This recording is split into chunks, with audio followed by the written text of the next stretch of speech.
Good morning. My name is, or good afternoon, or good evening, depending on where you are.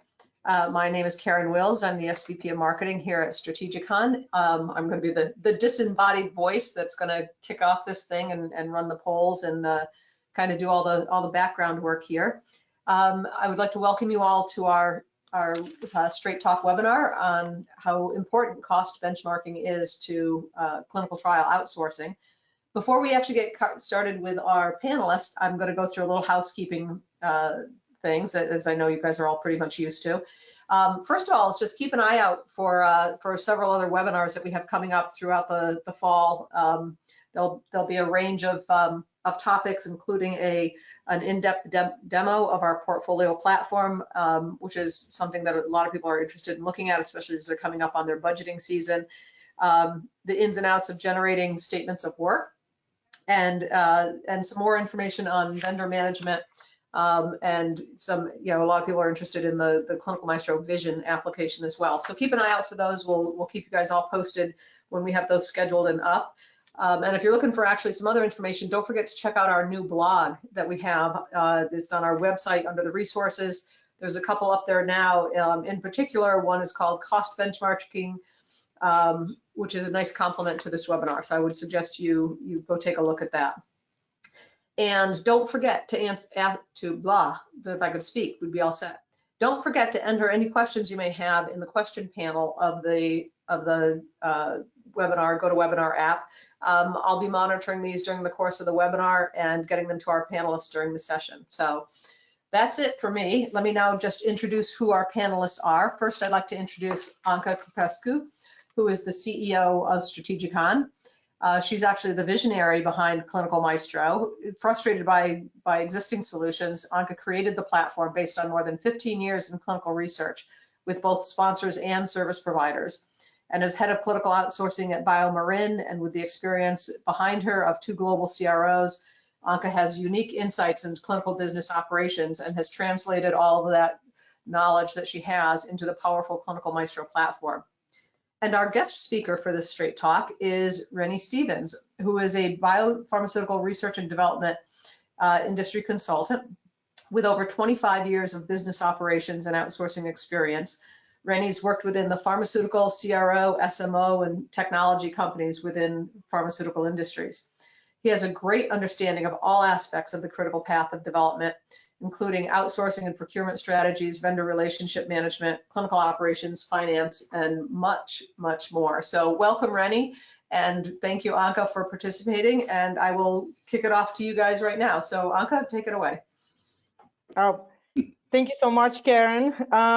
Rene, good to see you virtually. I think we last saw each other in person in Boston at our user forum.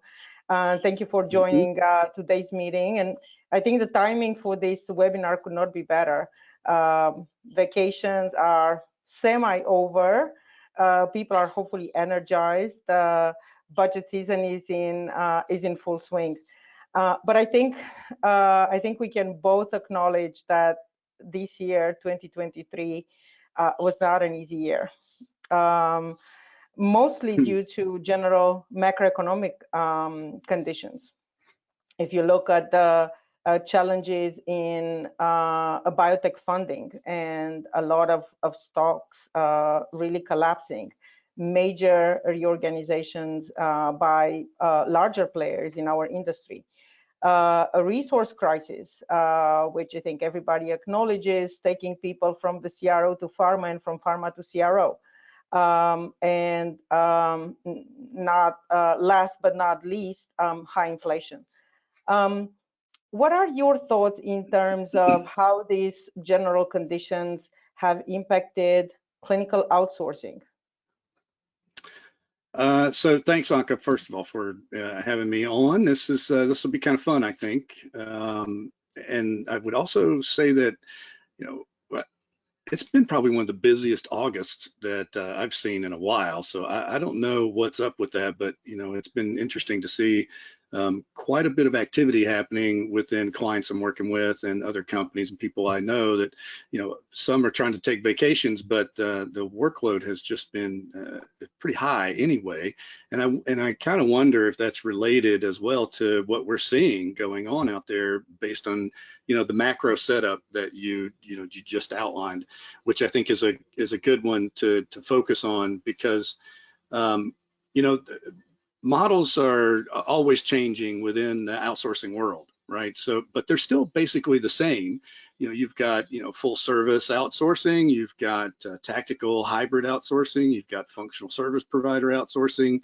They all, from one end of the spectrum to the other, that pendulum tends to swing, and companies either get on a pathway of full service and trying to develop partnerships, or they mix it up and they've got hybrid models where they've got certain services that are consolidated potentially, and then others that they're really insourcing and doing some resource models with from an FSP type perspective. And I don't, that doesn't really, I've not seen that change in all the years I've been doing this. It's just the flavor of the year sometimes it seems.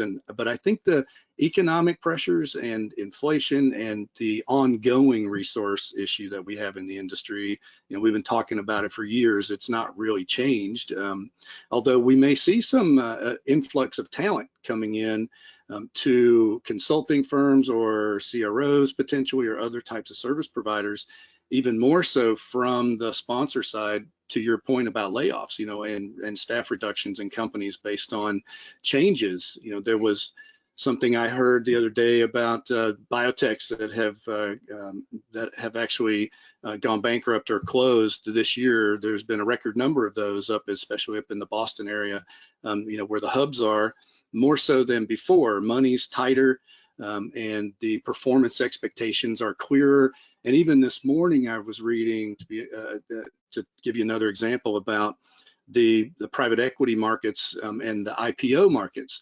And there are fewer companies this year that have gone IPO. This is not necessarily just for biopharma, but in general, but their profitability is better. So, the easy money influx of IPOs and the SPACs that were happening back during COVID and just in the last year or so, all that's gone. And now you've got a bit more hesitancy on the part of the financial world to invest, but when they do and put their money to work, it's in companies that can prove they can be stable and fiscally responsible, and probably have some products that will go to market under that IPO. And I kind of think that applies to us as well, if you take a look at it, which is having an impact on models themselves and how they're being implemented. So I think, the small to mid-sized market, is looking at, I think, more control over what they're doing and trying to have some better predictability in their costs and what they're going to spend. And that's coming from more pressure from their boards and their financial, partners that are looking for those types of controls going forward. So, overall, I think there's still a lot of studies going on, and a lot of studies starting, and a lot of hopefully promising therapies that are in pipelines, and how those get executed and how it really unfolds within the outsourcing versus insourcing versus building it yourself kind of paradigm will be interesting to continue to watch and be a part of. Absolutely. And we are seeing outsourcing departments getting smaller almost across the board, either in smaller biotechs not hiring anyone, so using a cleanups person, let's say, as a proxy, or as an external consultant at, let's say, the outsourcing manager, or larger companies really slashing people in vendor management, in classic outsourcing, site contracting, you name it. But as you noted, the work is not necessarily less. So you have to find ways to do more with less. And we are seeing, particularly on the biotechs that are struggling with funding, they really need to run a lot of scenarios, and not necessarily what is my total study cost, how much is going to cost me to get to milestone A and milestone B. So it's much more nuanced in terms of the need to understand scenarios and cost to different time points. which is obviously related to the funding being truncated and based on the performance.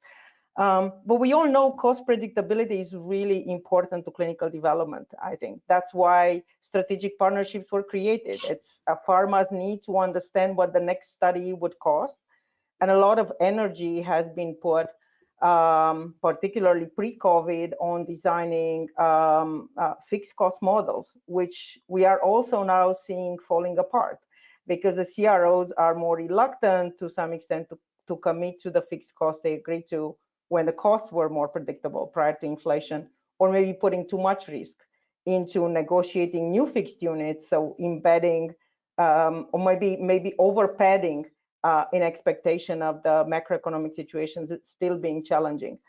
Do you think biopharma companies have better visibility in their costs now than in the past? Can they control them better, predict them better, or has this become more of a challenge? And I'd love for you to discuss that from the small biotech perspective and maybe from the large pharma perspective in the light of, let's say, strategic partnerships.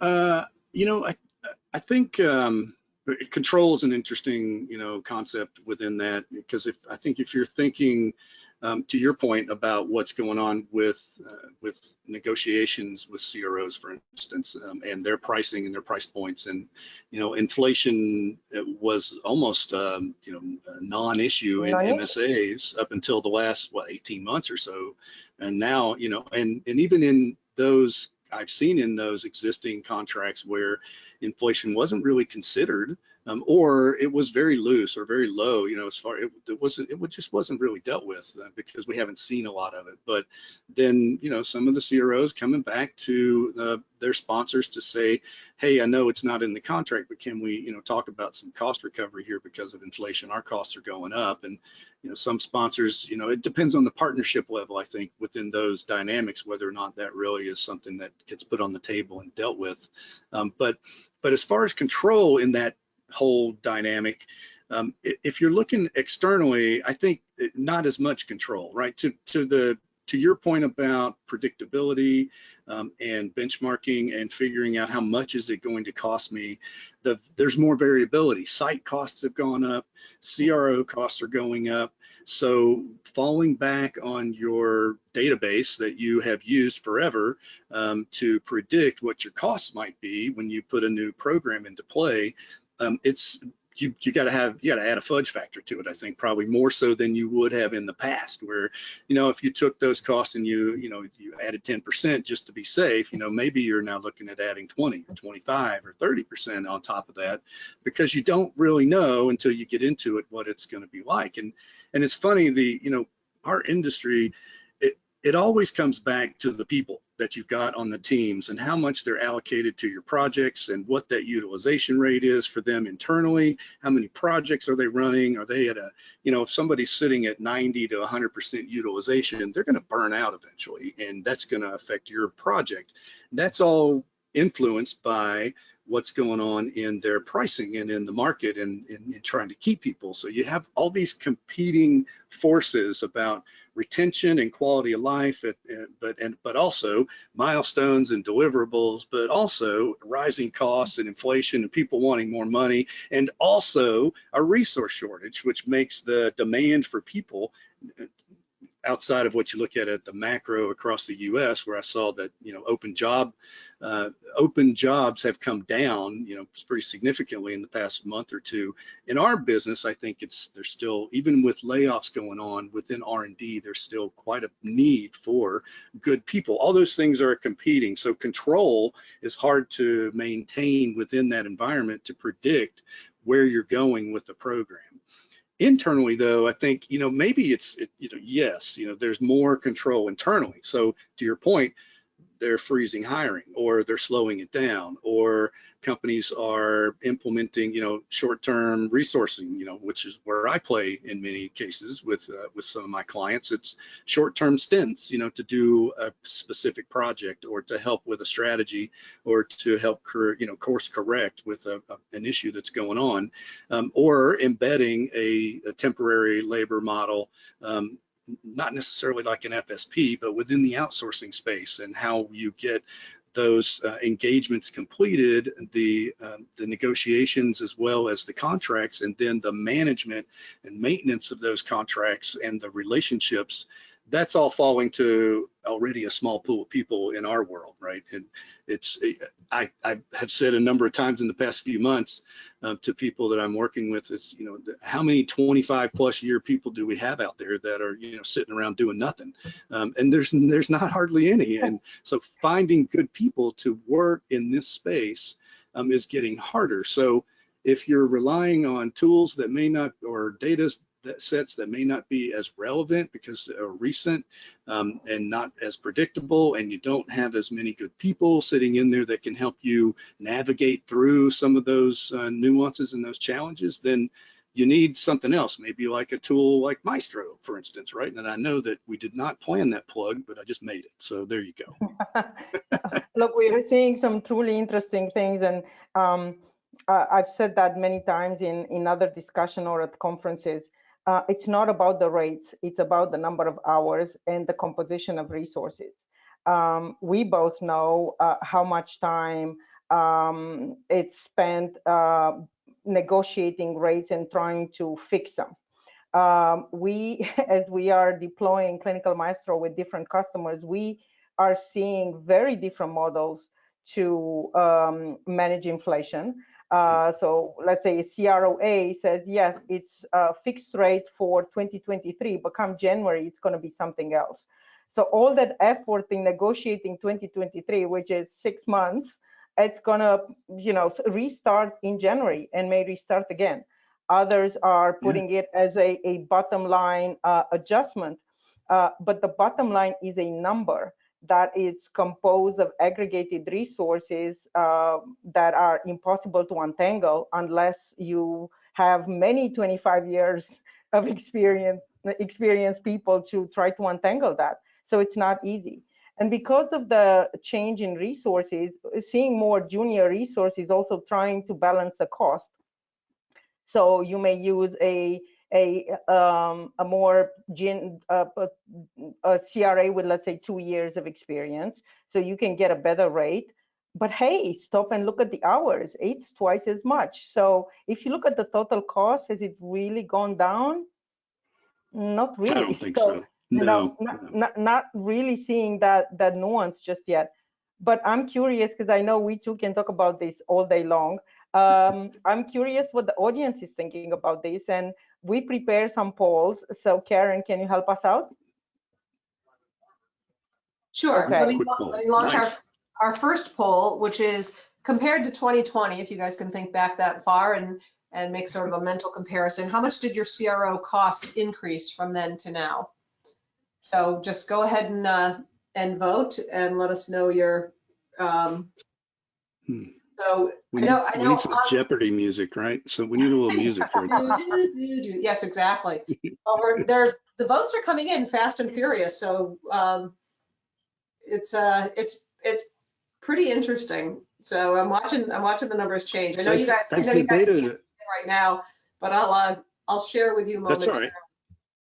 So yeah. we'll get No, that's fine, Karen. Go ahead. No, I was going to say, while that's coming in, I wanted to pick up on something, Anca, you said. The small to mid market versus large pharma, and how they're treating, outsourcing and partnerships and negotiations, tactical versus strategic level. It's interesting. I think it doesn't really mean just because you're a small biopharma company that you're in a transactional relationship all the time. It's all about that pipeline. And I think, the larger CROs are establishing more of their biotech BUs, right? Or trying to convince the market that they are, that those are, have been there for a while and they're growing. I think a lot of them have that capability. And depending upon what kind of pipeline, biotech or biopharma has at a small level, that partnership can exist. So it's something that helps you get to a more time-driven agreement that will allow you to lock in some rates and agreement on inflation, so you're not dealing with this every year. But on the flip side, that means that those negotiations might take a little bit longer. So anyway, I don't, And are the so numbers hold in? on, we hold on. also have the expertise to Yeah, do so we those have, negotiations. sorry, Anca, Yeah. so we have the voting's now closed. Thank you guys for that, and I will share the results, and you guys can all see that. Ah, yeah, not 11 and surprised. 20%. Yeah. I'm not surprised, and actually, this is about that we release new rates in end of May, June timeframe, and the adjustment is in the 10 to 20% range. Of course, not all the resources have changed the same, so we are not just applying a factor. But the vast majority of the rates are increases, and not effort, not hours, just pure rates have been between 11 and 20%, and the inflation is not as high. So nor did the salaries increase by 11 to 20%. Yeah. I think it's interesting too, Anca, that, you know, the price increase that we're seeing, or the cost increase overall, you made a point that I think is really important to keep in mind as we keep going forward. The relative experience of the people on the teams, and then how much goes into the algorithm for the effort to do those tasks. That piece of the puzzle is, I think, going to be getting a lot more scrutiny as we go forward. So, you know, to try to balance out that cost impact. So then, you know, you pay a bit more for rates, but you might demand a bit more, and that depends on your buying power, I think, and your relationship power regarding the experience level of the team, and your ability to ring fence some resources and name them and have them stay on your project. So that's going to be an interesting dynamic in the next few years, I think, or a couple of years at least, as we see how this plays out more and more.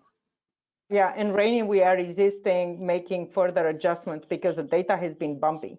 So just because the cost increased between 10 and 12% or 20%, that doesn't mean that Maestro rates have increased the same, because they shouldn't. The data is 12 to 18 months. The competing solution to portfolio has not updated the rate since April of 2021. So that data, we know it's obsolete. But it's not, you have to resist the temptation of just, seeing the last 6 months worth of data and applying it to the model, because the effort and the composition of resources is equally important, as we discussed. Karen, we had one more poll, if I'm not mistaken. We do. You ready? So here comes poll number 2 for our attendees, which is at what. So now that you guys have told us that the costs have increased between 11 and 20% for the most part, what areas have increased the most? So we'll give you a few seconds to do that. And as they're doing that, Anca, maybe the benchmarking and the freshness of the data, I know that's something that you guys are really focused on. How do you have any, insights or feedback about how much time is being saved using portfolio to help map out what you might expect, and then translating that into the sourcing module to run RFPs within Maestro? Do you got some info or data on that? We do, and we have a couple of good case studies. We see time savings in different areas. One is in the preparation of the RFP per se, because if you spend time modeling the study before you actually send the RFP, it forces you to choose assumptions and to really think about the structure of the study, how it's supposed to be rolled out, as opposed to sending a skeleton RFP and waiting for the CRO to respond.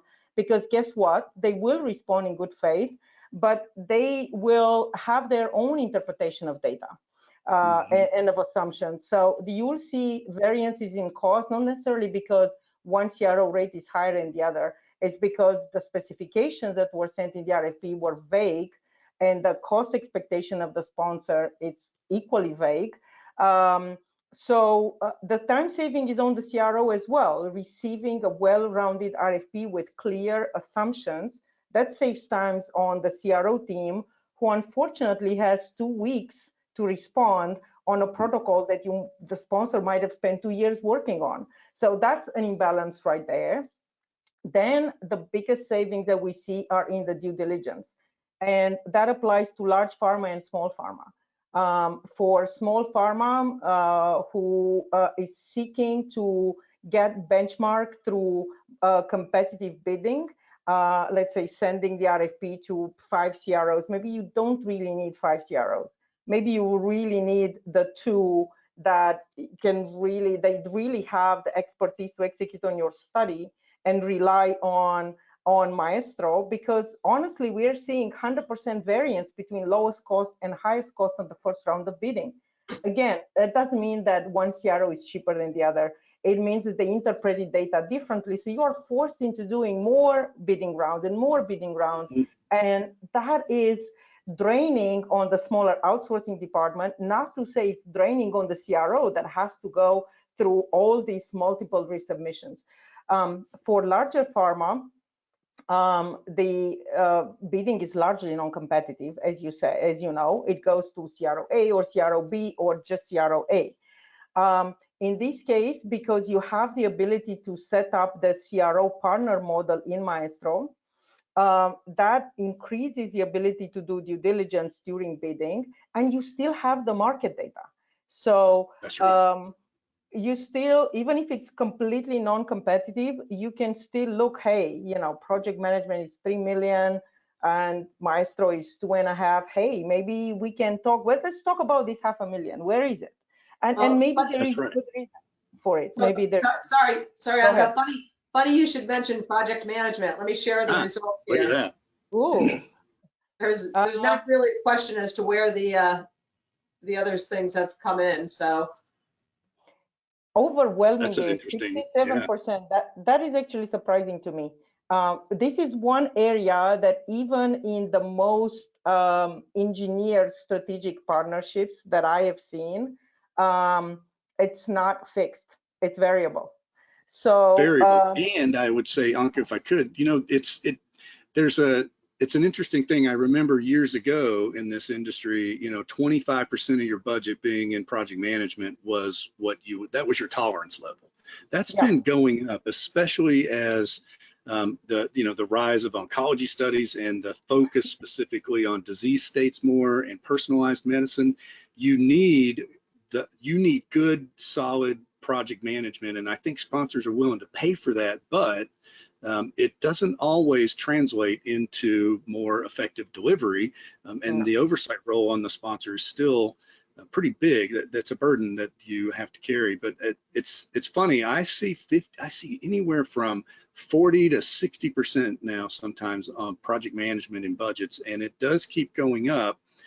And sometimes it's worth it, but it's a call you got to make based on who you've got on that team and what you're expecting and that sort of thing. So yeah.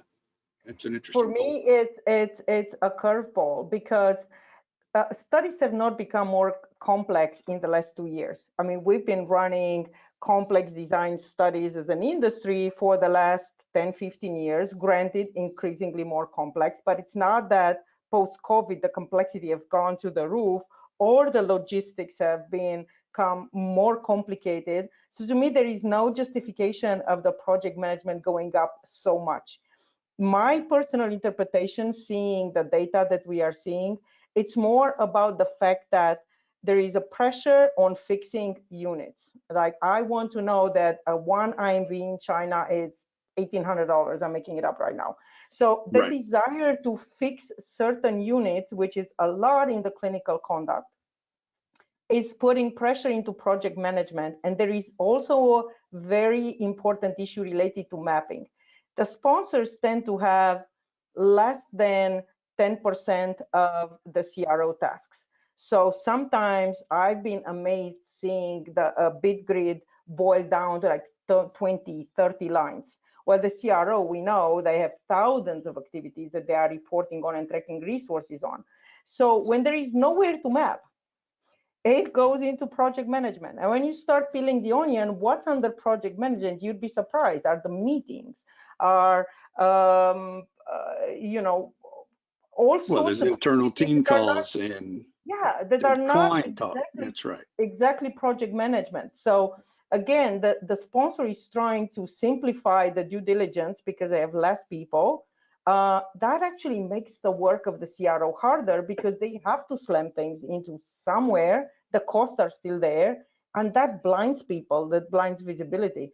It makes it harder on the outsourcing professional. That's true, because you've got to dissect those numbers and figure out, does it make sense? And sometimes, to your point, you don't have the time because you're under a lot of pressure to get the bid back within 2 weeks, and then you've got to set up a bid defense meeting a week later or 2 weeks later. So the analysis of all that is very difficult. That's one of the things I loved about when I've been an advocate of Maestro since you guys have been around, essentially, because it's something that we need. It helps if it helps consolidate and put everything into one place and allows you to look at the data from a consistent perspective, then it makes it easier to start to hone in on where the discrepancies really lie and have meaningful conversations with the CRO about, you're 100% more expensive in this task than anybody else that's bidding. What's going on and why, instead of trying to figure it out and translate that. So your mapping that you guys have rolled out, I know we talked about it at the user forum. Yeah. That's really exciting to me. And I think it has to be for the CROs because it's got to make their lives easier than trying to force fit on the back end, the mapping. If they get a map set up in Maestro, then every time there's a bid, they don't have to go through that again, right? Yes, and it's also a dynamic exercise because it's not only for the CRO setting the mapping key in Maestro, as opposed to, we all know it's a macro in a gigantic costing sheet or whatever program that the CRO may be using. But it's really also working with the sponsors to what I hope is going to be a larger adoption of the clinical Maestro bid grid. And the reason I'm saying this is because we created the bid grid not looking at the sponsor bid grids. We looked more at blinded CRO bid grids, which have a higher level of granularity.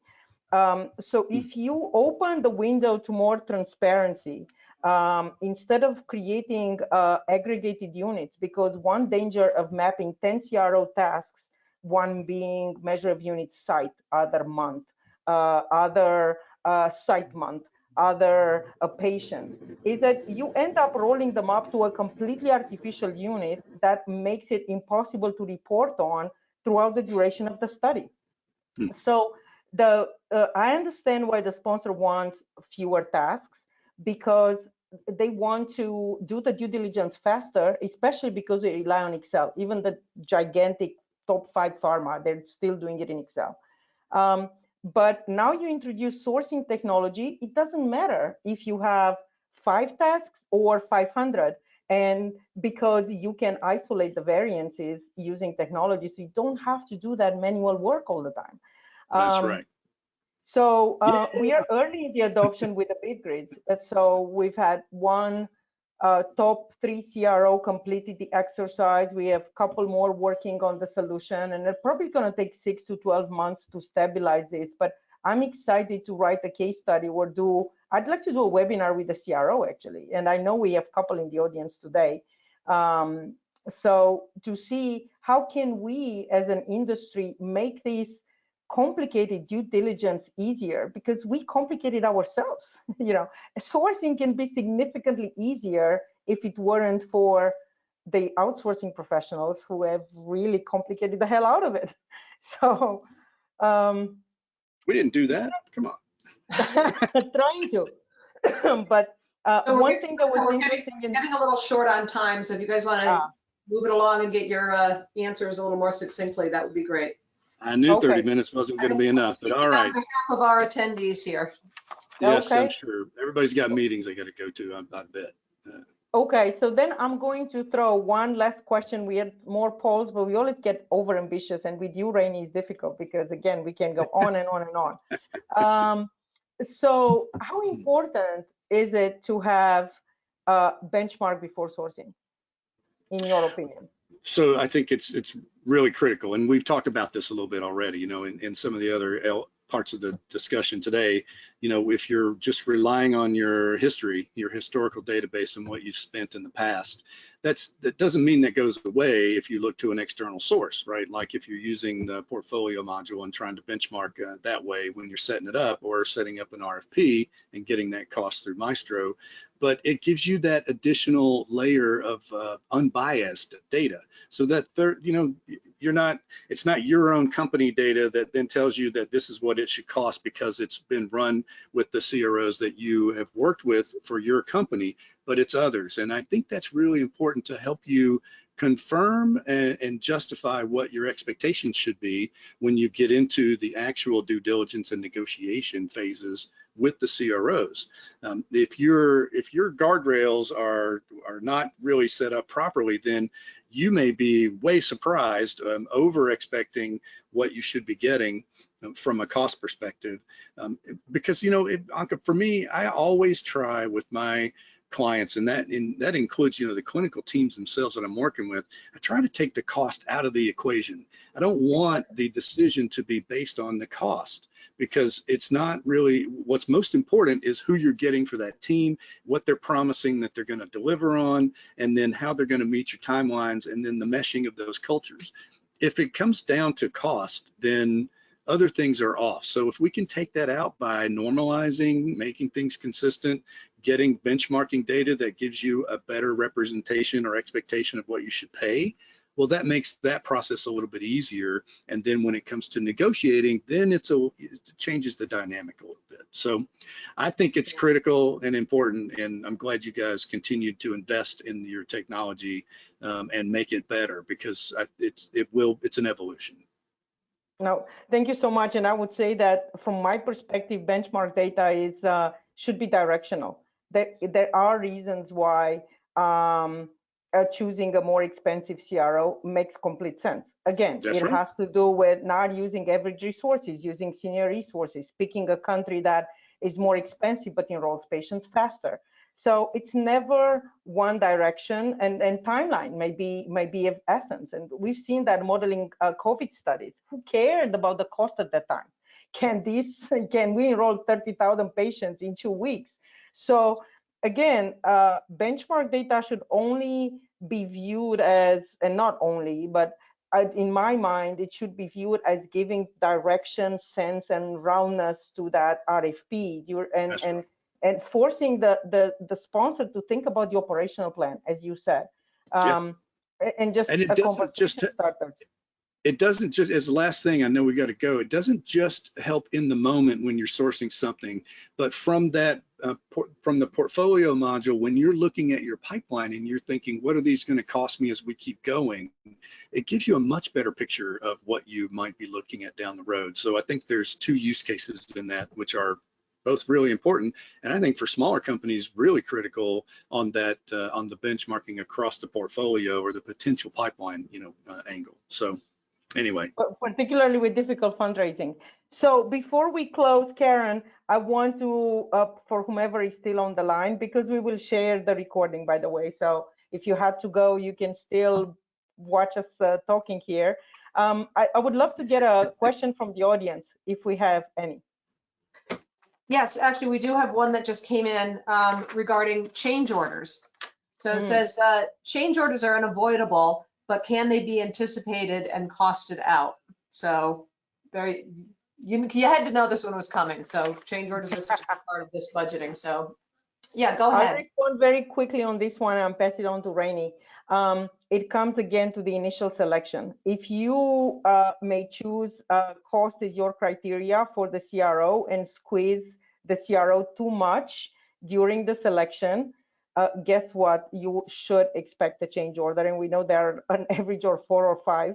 So that goes back to the importance of having a good understanding of the cost before sourcing and modeling protocol amendments, for example.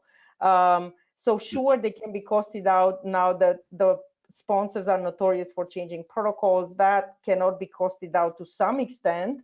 But sponsors could embed, hey, I anticipate I'm going to change my mind 5 times.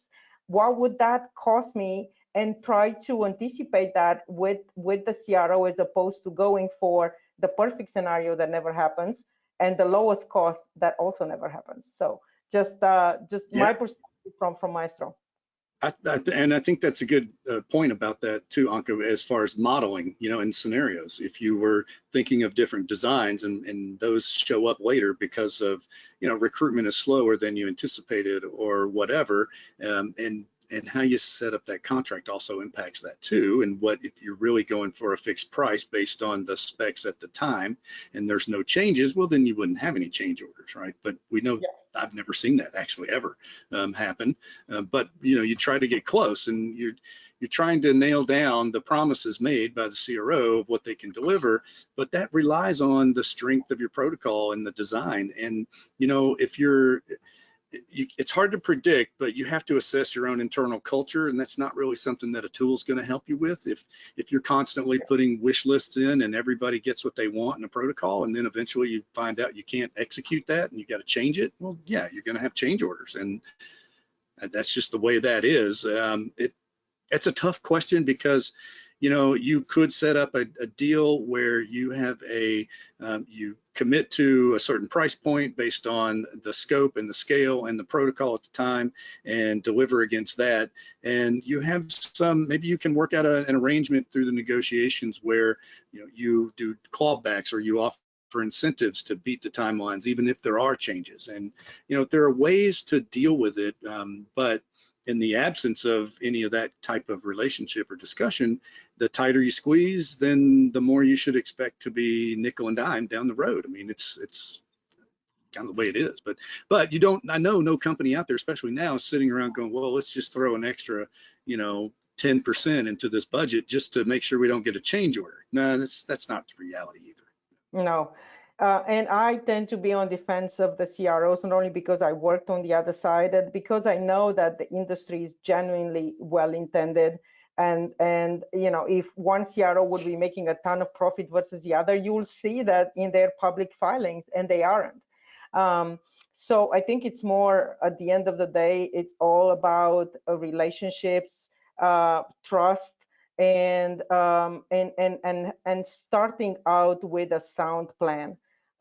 Knowing it may change, but then you can reset it, but not entirely relying on on the lowest cost or trying to squeeze a CRO dry, because it just doesn't make sense. I mean, this is a for-profit business. We all know that. Not in the long run. You got to play the long game. All right. So while you guys are wrapping up, let's launch one last poll, which is it was actually our last one. Do you have a feel for a good control of understanding of your outsourced costs? I think this would be a good one to wrap up on. Oops, wait, I think I closed it too fast. I don't know if I can. All right. Well, we're gonna have to do a different one then, because I clicked that too fast. How about, I know, it's like one of these things. When conducting outsourcing cost due diligence, what is your— Can you put it on the screen? Yeah. Yep, there we go. So if you guys can just do a quick vote on this, and Anca, perhaps you and Rene can comment on this while we're waiting for them to add in their votes. We talked about this. yeah. I think drilling down into the effort per task, it's very laborious, of course, and that depends on the strength and your intentions with the relationship with the CRO, how far you want to go down that path. But that's where I think the key is for me. It's unit costs are funny because most of the time, you don't get an actual unit cost that is then calculated forward.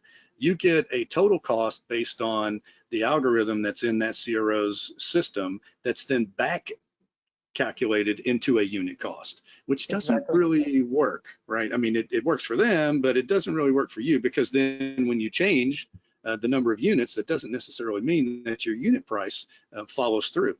It gets changed based on all kinds of things and then you have to sit there and think, do you argue over that, and how far do you go down that road? It's a tough one. Yeah, okay, I would say that I'm going to close the voting now. So if you guys want to put in your last vote, and then I'll let Anca and Rene comment on the results. So this is the last comment before. Well, we'll comment on the. Well, we're on saying the goodbye. poll Yeah, result. you can We'll say comment on goodbye. this. and then, See, look, effort. There you go. Look at that. Resource Yeah. efforts. So that's everybody. We're pretty much aligned there. You know, rates and efforts are really key. Unit costs, not a lot of confidence in those, is there? I think. Now, and my final comment was related to the fact that while the CRO units are clean, the sponsor units are not, are mostly aggregated units that to me don't make any sense. Again, you take 10 tasks from the CRO, each with different unit, and you call it study. So what does that mean? Nothing. So unless you can peel the onion and go a little bit deeper, I'm a proponent of a larger bit grid rather than small. So I think you got that already. But I completely agree with the results. And hey, this has been fun. So Rene, thank you so much. We went, I need my glasses to see how much we went over. Only 17 minutes. So, Yeah, that's not too bad. That's not too bad. Hopefully people stayed and enjoyed the discussion and I hope so. And write us, contribute to thought leadership. It's very important and it's not enough in our industry. So thank you, Rene, for taking the time. Anytime. Hope to see you all soon. Thanks a lot. Take care. Thank you. Thank you, everyone. Bye.